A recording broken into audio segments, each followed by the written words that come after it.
Вы смотрите «Актуальное интервью», в студии Надежда Саханская. Здравствуйте. В конце марта текущего года в Якутске на площадке Госсобрания Илтумен Республики состоялась выездная стратегическая сессия Комитета Государственной Думы Федерального собрания Российской Федерации по физической культуре и спорту, посвященная вопросам развития физической культуры и спорта в субъектах Дальневосточного федерального округа. Что изменится для спортсменов и федераций по результатам страт-сессии, мы сегодня и поговорим. Наш гость в студии Георгий Балакшин, председатель Постоянного комитета по делам молодежи, физкультуре и спорту Госсобрания Илтумен Республики Саха. Георгий Русланович, здравствуйте. Здравствуйте. Давайте поговорим о стратегии развития. По-моему, она у вас определена до 2030 года. Расскажите, как реализуется? Страт-сессия прошла, да. Олег Васильевич Матыцин приехал, провел страт-сессию. Дальневосточные министры все доложились по своим стратегиям. Но если так брать, то Республика Саха-Якутия является одним из лидеров исполнения тех задач, которые прописаны в стратегии. Республика Саха-Якутия, Сахалинская область и Чукотский автономный округ. В стратегию входят три основных ключевых показателя. Первый показатель – это уровень граждан, систематически занимающихся физической культурой и спортом. Если по указу президента до 30 года мы должны достичь вообще в стране 70%, то Республика Саха-Якутия уже достигла 64,8%. Да. Поэтому к 30 году мы этот показатель республика по-любому выполним. Второй основной показатель – это уровень обеспеченности спортивными объектами, спортивными сооружениями. Республики тоже очень хорошие показатели. При плане 64,1%, то на сегодняшний день, по итогам 2025 года, республика фактически исполнена 65,7%. И за последние, если так брать, за последние 6 лет у нас в республике было построено 8 спортивных объектов. Это такие, как в Нижнем Бестяхе, бассейн в Жатае, спортивный зал в селе Антоновка. В Горном Улусе были построены объекты как раз в 2001 году, Кигром, Манчары, и так далее. И третий, основной такой из показателей – это удовлетворенность граждан спортивными сооружениями, условиями. То есть, в этом показателе тоже мы очень хорошо, в принципе, идем. И из 61, то, что у нас в плане было в республике, тот план, который ставили, он перевыполнен 63,9%. Поэтому по трем этим основным показателям Республика Саха-Якутия является у нас лидером по исполнению стратегии до 2030 года. Показатели серьезные.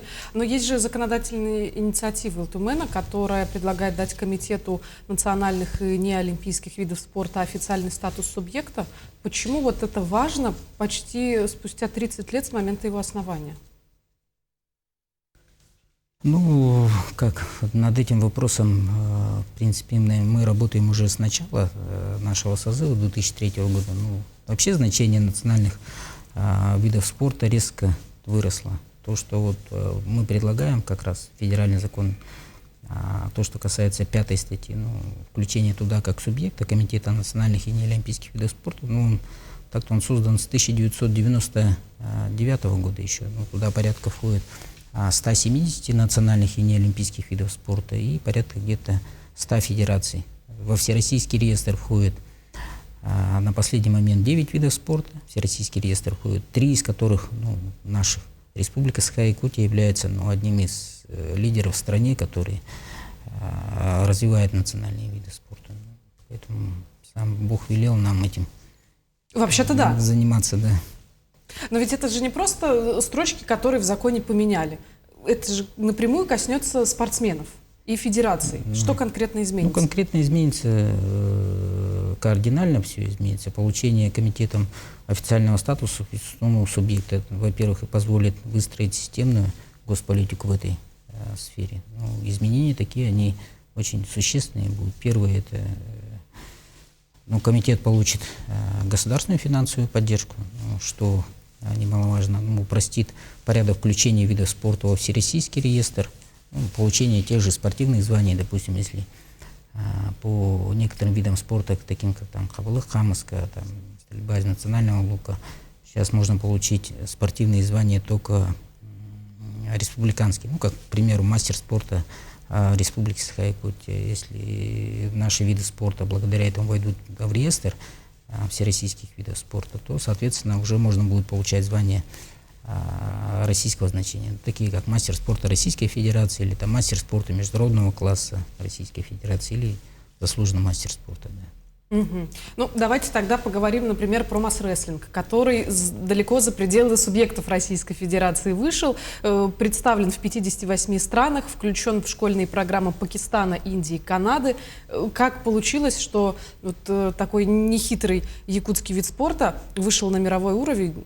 Кто за этим стоит? Ну, вообще, как то республика за этим стоит. Республика еще начиная с 90-х годов проводит очень огромную работу по развитию наших национальных видов спорта, в том числе масс-рестлинга. Всероссийская федерация масс-рестлинга огромную работу проводит. Уже на всем этом протяжении провела 11 чемпионатов страны. Последний вот буквально в конце того месяца, в конце марта, 21 марта, районе, да, проходил в Нерюнгринском районе.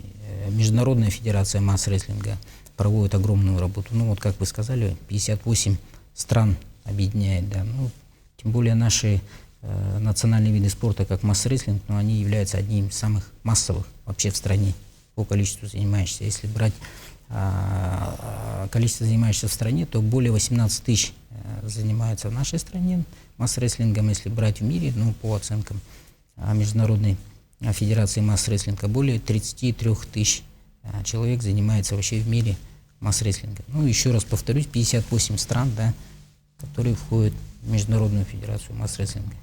Но если брать другие наши национальные виды спорта, такие, ну, как хапсагай, он является вторым по массовости вообще в стране, которым занимается более 7 тысяч человек. Ну, а если национальный вид спорта вышел на мировой уровень, там тоже вот есть такое понятие, которое вы пытаетесь добиться, чтобы присваивали не только мастер спорта? Да, звания, наши спортивные звания, наши спортсмены уже получили эти звания. Ну, не ошибусь, уже 3 человека у нас являются заслуженными мастерами спорта. Кстати, в этом году уже будет проводиться 7-й по счету чемпионат мира, который пройдет в ноябре месяце в Казани. Угу. За 3 года число занимающихся национальными видами спорта в Якутии заметно выросло, за счет чего идет такой прирост? Ну, прирост идет, если статистику брать, то по итогам 23 года 27 тысяч человек у нас занималось национальным видом спорта, то в 25 году уже 30,5 тысяч, то есть прирост идет на 3,5 тысячи. Но прежде всего это результат системной работы. У нас есть создан, во-первых, Республиканский центр национальных видов спорта, который очень хорошо работает. Потом наши национальные виды спорта включены в школьные программы, ну, такие как и школьные программы, и топ-образование. Плюс это проведение соревнований, начиная со школьного этапа, школьный, потом улусный, республиканский, межрегиональный, ну и пик считается это спартакиада по национальным видам спорта игры Манчары, которые проводятся раз в 4 года, в которые принимают участие там более 1500-2000 спортсменов. Я, кстати, вот это все в целом дает и развитие. Ну и, соответственно, простота наших видов спорта, которые не требуют там большого инвентаря, которые, ну, практически в любых условиях можно заниматься нашими национальными видами спорта. Да, вот вы начали говорить, я хочу просто, наверное, подметить, что выросло еще и число занимающихся национальными видами спорта, потому что есть спартакиады среди профсоюзов и трудовых коллективов. Там ведь тоже эти дисциплины включены. Тоже эти дисциплины есть, да, поэтому. Угу. Ну, инициативу поддержали 5 регионов. Насколько было сложно их убедить, и есть ли те, кто пока сомневается? 20 февраля на Дальнем Востоке проходила парламентская ассоциация о Дальнем Востоке Забайкалья, где наш спикер Алексей Ильич Еремеев, да, внес предложение по нашей инициативе, то, что касается включения Комитета национальных неолимпийских видов спорта в 5-ю статью. 5 регионов, ну, то есть вообще подвиз, парламентская ассоциация поддержала, и к нашей законодательной инициативе присоединяется еще 5 регионов. Это Сахалин к нам присоединяется, Камчатский край, Магаданская область, Чуковский автономный округ и Республика Бурятия. Поэтому, ну, не только как Республика Саха-Якутия эту инициативу будет носить, а целых 5 субъектов. Ну, это так наиболее существенным. Но они тоже в этом заинтересованы, потому что у них свои У них тоже свои есть. национальные виды спорта. Я до этого говорил, то у нас вообще в стране где-то порядка 170 национальных и неолимпийских видов спорта. Мгм. Ну вот Олег Матыцын, он идею поддержал, но сказал, что нужна детальная проработка с Министерством спорта. Какие именно детали? Ну, вопрос, конечно, встанет в распределении полномочий, в терминологии, что такое национальные виды спорта, что такое неолимпийские виды спорта, что такое этноспорт, что такое традиционные виды спорта. Ну и, соответственно, разграничение, распределение, разграничение финансовых средств. Да. Сколько что, как бы. Мгм. А вот если закон примут, что изменится у нас в республике так, лет через 5, например? Что изменится? Ну, облегчится, во-первых, попадание наших, еще раз повторюсь, национальных видов спорта во всероссийский реестр, это первое. Ну, о спортивных званиях мы уже говорили, что будут присуждаться. Если они войдут во всероссийский реестр, то, соответственно, будут присуждаться звания уже российского уровня. Мастеров, международников и заслуженных мастеров спорта. Да. Такой результат уже можно считать успехом. Ну, конечно, да. Есть разница, или вы имеете звание мастера спорта Республики Саха-Якутия или мастера спорта Российской Федерации. Ну, это большие разницы. Ну, вообще-то да. А с другой стороны, если получить звание мастера спорта Российской Федерации мало, обладать такой честью, надо же, наверное, еще как-то доказывать, периодически нормативы сдавать, разве нет? Нет, звание выполняется, спортивное звание выполняется один раз. Допустим, заслуженный мастер спорта там, за определенные заслуги там, на выиграть чемпионат России там, или в сумме чемпионат Европы, мира, ну или Олимпийские игры. Ну, есть определенные критерии, по которым присуждаются эти звания. Да. Ну, звание оно на всю жизнь.